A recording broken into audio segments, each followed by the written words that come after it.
கடல் அலைகள் எப்போதும் கரையை தேடி வருவது போல உன்னுடைய கஷ்டங்களும் உன்னிடம் வந்துவிட்டு போய்விடும்.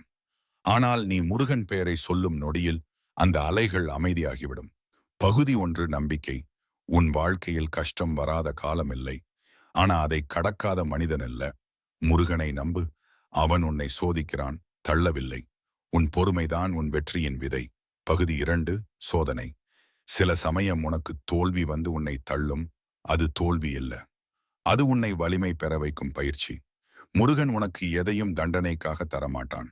அவன் தருவது ஒவ்வொன்றும் பாடமாக இருக்கும். பகுதி 3 பிரார்த்தனை. நீ சொல்லு, முருகா, என் கையை பிடி, வழி நடத்து. அவன் உன் குரலை கேட்காம இருக்க மாட்டான்.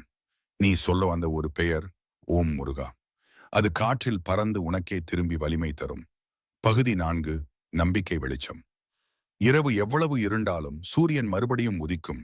அதேபோல் உன் வாழ்க்கை எவ்வளவு குழப்பமாக இருந்தாலும் முருகன் உன் பக்கம் திரும்பும் நாள் நிச்சயம் வரும். பகுதி 5 கஷ்டத்தின் அர்த்தம். கஷ்டம் வந்துவிட்டது என்றால் அதற்கு பின்னால் ஆசீர்வாதம் வந்து கொண்டிருக்கிறது என்பதற்கே அர்த்தம். நீ அதை பொறுத்து பார்த்தால் முருகன் உனக்கு கொடுக்கிற பரிசு இன்னும் பெரியது. பகுதி 6 தைரியம். மனசு உடைந்தாலும் சொல்லு, முருகா. அந்த ஒரு சொல்லே உனக்கு தைரியமாக மாறும். உன் பயமெல்லாம் மெதுவாக கரைந்து போகும்.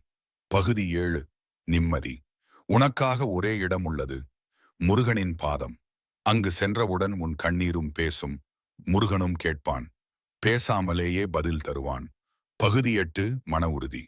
வாழ்க்கை உன்னை பலமுறை சோதிக்கும். ஆனால் ஒரே முறை வெற்றி பெற்றால் போதும்.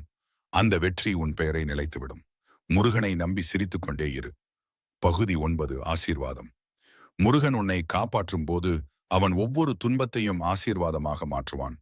உன் கண்ணீரும் உன் வெற்றியின் வாசகமாக மாறும். பகுதி 10 முடிவு உறுதி.